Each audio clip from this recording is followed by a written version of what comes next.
Hello friends. आज हम पढ़ने वाले हैं फंक्शंस क्या होते हैं सी लैंग्वेज में। फंक्शंस की डिक्लेरेशन क्या होती है, फंक्शन का डेफिनेशन क्या होता है, देन फंक्शन कॉल किस तरीके से करते हैं, उसके पैरामीटर्स कैसे हम इनपुट लेते हैं, रिटर्न टाइप क्या होता है, और उसका एग्जाम्पल भी हम लोग करेंगे ताकि आपको वो सारी चीज़ें समझ में आ जाए। तो स्टार्ट करते हैं। A function in C is a set of statements that is used to perform a specific task. तो फंक्शन क्या है? एक तरीके का सेट ऑफ स्टेटमेंट है जो एक कोई स्पेसिफिक टास्क करने के लिए परफॉर्म किया जाता है। एक ब्लॉक है जिसके अंदर काफ़ी सारी स्टेटमेंट्स लिखी होती हैं जो कुछ एक ऐसा काम करती हैं जो कुछ मीनिंगफुल हो। ठीक है, ये एक तरीके का अलग से एक मॉड्यूल है। तो ये क्या देता है, हमारे प्रोग्राम को मॉड्यूलैरिटी देता है जो कि हम बार बार यूज़ कर सकते हैं, रीयूजेबल होता है। जितनी बार हम कॉल करेंगे फंक्शन को उतनी बार वो फंक्शन चलेगा। डिफरेंट उसमें आर्ग्यूमेंट्स डाल करके हम उसे कॉल कर सकते हैं, जो कि हम आगे देखेंगे कैसे करेंगे। तो हमें क्या होता है इस ये फंक्शन बनाने का फ़ायदा कि हमें वो सेम सेट ऑफ इंस्ट्रक्शंस बार बार लिखने नहीं पड़ते। एक बार ही हमने लिख दिए, फिर उसको कॉल करके हम जितनी बार चाहें उसको यूज़ कर सकते हैं। तो सबसे पहले आता है हमारा फंक्शन डिक्लेरेशन। फंक्शन को डिक्लेयर कैसे किया जाता है, तो नेम, रिटर्न टाइप उसका क्या होगा जो कि मैं आपको साथ साथ बताती चली जाऊंगी। कितने उसमें पैरामीटर हम ले सकते हैं और उनके टाइप क्या हैं, ये सारी चीज़ें हम कहाँ मेंशन करते हैं जब हम फंक्शन को डिक्लेयर करते हैं। तो इसका सिंटेक्स देख लेते हैं किस तरीके से होता है। डिक्लेयर करने का मतलब है हमने ये बताया है कि बस एक फंक्शन है इस टाइप का, आगे जो हमें उसकी मेमोरी अलॉट होगी वो डेफिनेशन के टाइम पे होती है। यहाँ पे डिक्लेरेशन के टाइम पे मेमोरी अलॉट नहीं होती है, सिर्फ बताया जाता है कि इस नाम का और इस टाइप का कोई एक फंक्शन एग्जिस्ट करता है। तो इसका पहले हम रिटर्न टाइप लिखेंगे। रिटर्न टाइप अब क्या होता है वो भी अभी हम देखते हैं। नेम ऑफ द फंक्शन लिखेंगे, नाम लिखेंगे, और फिर ब्रैकेट में हम क्या लिखेंगे, कितने हम पैरामीटर उसमें ले रहे हैं और उनका नाम क्या है और उनका रिटर्न टाइप क्या है। ये दोनों चीज़ें आपके लिए नई हैं तो मैं अभी आपको इसको एक्सप्लेन कर देती हूँ।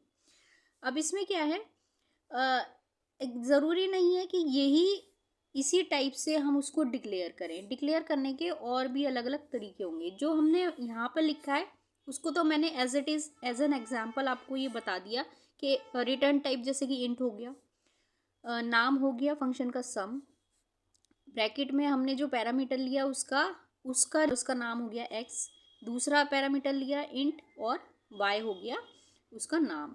इस तरीके से हम और भी इसमें पैरामीटर ले सकते हैं जितने मर्जी, लेकिन रिटर्न टाइप एक ही रहेगा। इसमें रिटर्न एक ही वैल्यू होगी, जिस टाइप का भी हम पढ़ रहे हैं उसमें रिटर्न हम एक ही वैल्यू को कर सकते हैं। अब ज़रूरी नहीं है कि इसी टाइप से हमें लिखना है, हम हो सकता है इस टाइप से भी लिख दें। किस तरीके से, इंट सम, और यहाँ पे नाम ना लिख के विदाउट नेम है, ये सिर्फ हमने लिख दिया कि कौन से डेटा टाइप का पैरामीटर है, उसका नाम हमने नहीं लिखा है। दोनों में हो सकता है, ज़रूरी नहीं है ये सारे इंट के ही लें, कैर के भी हो सकते हैं, फ्लोट के भी हो सकते हैं, कोई से भी हो सकते हैं। अब ये एक डिफरेंट हुआ। देन अगेन एक और डिफरेंट आता है वॉइड। अगर मान लेते हैं कि हम कोई वैल्यू रिटर्न कर ही नहीं रहे हैं, जब हम कोई वैल्यू रिटर्न ही नहीं कर रहे हैं फंक्शन से, तो उसका रिटर्न टाइप कुछ नहीं होगा। तो उसको हम क्या लिख देंगे, वॉइड। वॉइड लिख के नाम लिखेंगे फंक्शन का, देन सेम वैसे ही पैरामीटर का, जो भी हम पैरामीटर इसमें ले रहे हैं पैरामीटर का डेटा टाइप एंड नाम, डेटा टाइप एंड नाम। ठीक है। अब एक और टाइप आता है जिसमें मान लेते हैं हम पैरामीटर ही नहीं ले रहे हैं, पैरामीटर ही हम पास नहीं करवा रहे हैं, तो उसमें सिर्फ जैसे वॉइड लिख दिया क्योंकि कोई रिटर्न टाइप नहीं है यहाँ पर, सम नाम लिख दिया, और यहाँ पे कुछ नहीं लिखा हमने क्योंकि हम कोई पैरामीटर नहीं ले रहे हैं। अब एक और टाइप आता है जिसमें हमने रिटर्न टाइप तो लिखा है लेकिन पैरामीटर्स नहीं लिए, सम नाम आ गया, पैरामीटर नहीं है, तो ये भी एक टाइप होता है। इस तरीके से भी हम इसको डिक्लेयर कर सकते हैं। तो मतलब जिस टाइप की रिक्वायरमेंट हमें होगी उसी टाइप से हम इसको डिक्लेयर करेंगे। अब ये दोनों चीज़ें क्या होती हैं, इसमें क्या होता है, ये पैरामीटर्स क्या होते हैं, अगर हमें कोई वैल्यू की ज़रूरत है फंक्शन में यूज़ करने के लिए, फंक्शन की कुछ हमने स्टेटमेंट ऐसी लिखी है जिसमें कुछ वैल्यूज़ की ज़रूरत है या कुछ वेरिएबल्स की ज़रूरत है, उनके डेटा की ज़रूरत है, तो हम यहाँ पे इसको पास कर देते हैं। मतलब यहाँ पे मेंशन कर देते हैं कि हम ये फंक्शन में यूज़ कर रहे हैं। आगे मैं जब एग्जाम्पल करूँगी आपको और ज़्यादा क्लियर हो जाएगा। अब ये रिटर्न टाइप क्या है, जब हम कोई फंक्शन बनाते हैं उसमें कुछ काम करते हैं, जैसे मान लेते हैं कोई सम करते हैं या फिर कोई मल्टीप्लिकेशन करते हैं, हो सकता है हमें वो जो उसका रिजल्ट आता है वो हमें वहाँ पे प्रिंट ना करके हमें मेन जहाँ पे कॉल हुआ है ये फंक्शन वहाँ पे वो सेंड करना है, ठीक है, वो वैल्यू हमें वहाँ पे सेंड करनी है। तो वो क्या होता है, हम रिटर्न कर रहे हैं वैल्यू, जिसने कॉल किया है हमें ये फंक्शन वहीं पे हम वो वैल्यू को रिटर्न कर रहे हैं। तो उस वैल्यू की जो डेटा टाइप होगा वो यहाँ पे लिखा जाएगा। रिटर्न टाइप मतलब जो भी हम रिटर्न कर रहे हैं उसका डेटा टाइप क्या है वो यहाँ पे मेंशन किया जाता है, ठीक है। ये दोनों ही चीज़ें आपको एग्जाम्पल में और भी ज़्यादा क्लियर हो जाएंगी। अब इसके बाद आता है फंक्शन की डेफिनेशन क्या है। अब फंक्शन का डेफिनेशन क्या होता है, मतलब जो हम फंक्शन बना रहे हैं उसमें जब हम सेट ऑफ इंस्ट्रक्शंस लिख रहे हैं उस पूरे चीज़ को हम क्या कहते हैं, फंक्शन को डिफाइन कर रहे हैं, हम बता रहे हैं हम उसमें क्या है, उसमें क्या काम हो रहा है, क्या परफॉर्म हो रहा है, वो सब बताते हैं, तो उसे हम कहते हैं function definition. Defined and declared in a single step. ये यहाँ पे डिक्लेरेशन पड़ा है, ये हम अलग से ना करके उसी टाइम में जब हम डिफाइन कर रहे हैं उसी टाइम में ये डिक्लेरेशन भी कर देते हैं, मतलब दोनों को कंबाइंड करके ही हम लिख देते हैं। इसका किस तरीके से डेफिनेशन होगी ये देख लेते हैं। वही रहेगा फंक्शन रिटर्न टाइप आएगा, रिटर्न वैल्यू का डेटा टाइप, फंक्शन का नाम आ जाएगा यहाँ पे, पैरामीटर का डेटा टाइप एंड पैरामीटर का नाम, पैरामीटर का डेटा टाइप एंड पैरामीटर का नाम। एक ले रहे हैं तो एक ही लेंगे, दो ले रहे हैं तो दो, देन तीन, तीन ले रहे हैं तो तीन, ठीक है। यहाँ पे हम इसको क्लोज नहीं करेंगे, फिर ब्लॉक स्टार्ट हो जाएगा। यहाँ पे इसकी बॉडी लिखेंगे हम, जो भी हमें स्टेटमेंट लिखनी है, जो भी काम परफॉर्म करना है वो सब करेंगे और यहाँ पे क्लोज हो जाएगा। कोई रिटर्न यहाँ पे हम वैल्यू जो रिटर्न कर रहे हैं वो रिटर्न आ जाएगा, तो मैंने उसे अलग से मेंशन नहीं किया है, वो पूरा बॉडी का पार्ट होगा, ठीक है। अब आता है फंक्शन कॉल। फंक्शन कॉल किस तरीके से किया जाता है, फंक्शन कॉल करना बहुत इजी है, बस उसका नाम लिखना है आपको और वो कॉल हो जाता है। तो it is a statement that instruct the compiler to execute the function. अब एग्जीक्यूशन तभी होगा फंक्शन का जब हम फंक्शन को कॉल करेंगे। सिर्फ बना देने से, सिर्फ डिफाइन कर देने से फंक्शन नहीं चलता है। क्यों? क्योंकि हमारी एग्जीक्यूशन कहाँ स्टार्ट होती है, मेन फंक्शन पे स्टार्ट होती है, और मेन फंक्शन पे ही हमें उस दूसरे फंक्शन को जो भी हमने बनाया है वो हमें कॉल करना पड़ता है। तो फंक्शन का नाम लिखेंगे, ब्रैकेट्स बनाएंगे और सेमीकोलन लगा के इसको क्लोज कर देंगे।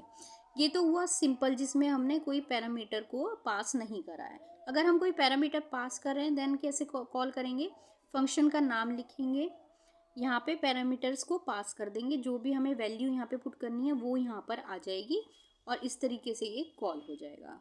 तो कॉल करना सबसे ज़रूरी है, कॉल नहीं करेंगे तो ये एग्जीक्यूट ही नहीं होगा। अब आ जाते हैं हम एग्जाम्पल पे, ताकि आपको ये सारी चीज़ें, ये सारी थ्योरी आपको समझ में आ जाए। ये हमारा एक छोटा सा एग्जाम्पल है, हमें सिर्फ क्या करना है, दो वैल्यूज़ हैं उनको सम करना है उनका और उसको रिटर्न करनी है वैल्यू। तो अब देखते हैं कैसे करते हैं। इस तरीके से हमारे प्रोग्राम स्टार्ट होता है। इसमें हम क्या करेंगे, इंट लिखा हमने, रिटर्न का डेटा टाइप है, फंक्शन का नाम है सम, देन ब्रैकेट ओपन करेंगे और इसमें इंट हो गया data type of parameter X, ये इंट हो गया data type of parameter Y. तो एक्स यहाँ पर और वाई यहाँ पर। अब इसमें क्या होगा, किस तरीके से वर्क करेगा, अभी हम पहले पूरा ये प्रोग्राम देख लेते हैं, देन मैं आपको बताती हूँ। अब इसमें हम क्या रिटर्न कर देंगे, एक्स प्लस वाई करके इसकी वैल्यू हमें रिटर्न कर देंगे। जो भी हमें जो भी ये फंक्शन जहाँ पे भी कॉल होगा वहाँ पे ये वैल्यू पहुँच जाएगी। ओके, अब मेन हमारा स्टार्ट होता है और यहीं पे एग्जीक्यूशन होगा, और किस तरीके से वर्क करता है देखते हैं हम। फर्स्टली आप ये वाला पार्ट देखें, ठीक है, इसको छोड़ दें, ये वाला पार्ट देखिए। सिर्फ जिस तरीके से हमने फंक्शन को कॉल किया था, सम लिखा हमने और यहाँ पे हमने वैल्यू पास कर दी, ये वही पैरामीटर हैं जो यहाँ पे पहुँचेंगे, ठीक है। 10 एंड 20, 10 एंड 20 यहाँ पर आ जाएंगे, 10 आ जाएगा, 20 आ जाएगा।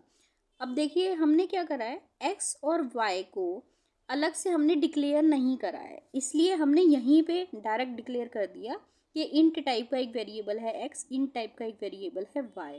अब ये x और y क्या है, ये 10 इसमें वैल्यू जा रही है x में और 20 जा रही है y में। तो यहाँ पर हम इसको फैच कर सकते हैं एज अ 10 एंड 20। तो यहाँ पे 10 आएगा, यहाँ पे 20 आएगा। अब जैसे ही हम ये कॉल करेंगे यहाँ पर हमारा कंट्रोल जाएगा, यहाँ पे 10 आ जाएगा, यहाँ पे 20 आ जाएगा, दोनों अंदर जाएंगे। रिटर्न क्या करेगा, x प्लस वाई, तो 10 प्लस 20 कितना हो गया, 30 ये रिटर्न कर देगा। अब इसका डेटा टाइप क्या है, इंट है, इसलिए हमने यहाँ पे इंट लिखा है। रिटर्न वैल्यू का डेटा टाइप है इंट, इसलिए हमने यहाँ पे इंट लिखा है। अब ये 30 कहाँ जाएगा, ये जब हमने रिटर्न कर दिया तो जहाँ पे कॉल हो रहा है वहीं पे जाएगा।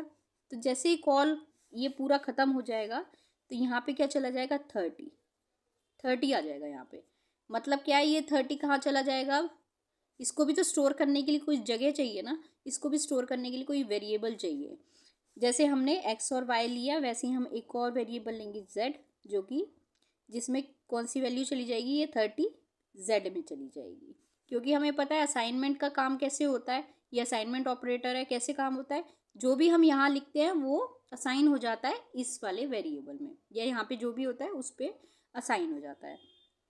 तो 30 यहाँ पे पहुँचा, कहाँ पे चला गया, ये z में। यहाँ पे भी हमने इंट इसलिए लिख दिया क्योंकि हमने पहले इसको डिक्लेयर नहीं किया था, डायरेक्ट हमने यहीं पे डिक्लेयर कर दिया, तो इंट यहाँ पे लिख दिया, इसका डेटा टाइप है। अब z में आ गया 30, अब प्रिंट हम करवा देंगे ऐसे z की वैल्यू 30, तो 30 यहाँ पे प्रिंट हो गया। इस तरीके से ये प्रोग्राम काम करता है।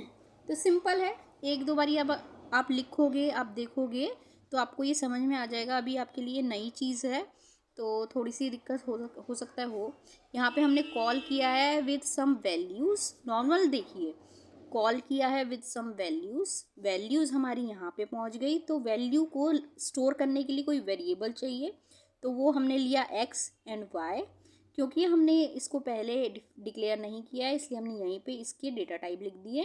तो ये वैल्यूज़ अंदर आती हैं, कैलकुलेशन होती है x प्लस वाई, जो भी इसका आंसर होगा वो रिटर्न हो जाता है। कहाँ रिटर्न हो जाता है, जहाँ पे ये कॉल हुआ है, जहाँ पे ये कॉल हुआ है यहाँ पे कॉल हुआ है, तो यहाँ पे 30 आ जाता है। और ये 30 को स्टोर करने के लिए कोई जगह चाहिए, तो हमने इसको इसमें डाल दिया, इसमें z में, और z को हमने प्रिंट करवा दिया। बस यही है, इतना आप समझ लीजिए। तो आपको और भी जितने भी एग्जांपल्स होंगे या जितने भी इस टाइप के प्रोग्राम होंगे, फंक्शंस होंगे, वो आपको समझ में आ जाएंगे। एक बारी कंसेप्ट समझ में आना चाहिए, देन और सारे एग्जांपल्स या प्रोग्राम्स आपको समझ में आ जाएंगे।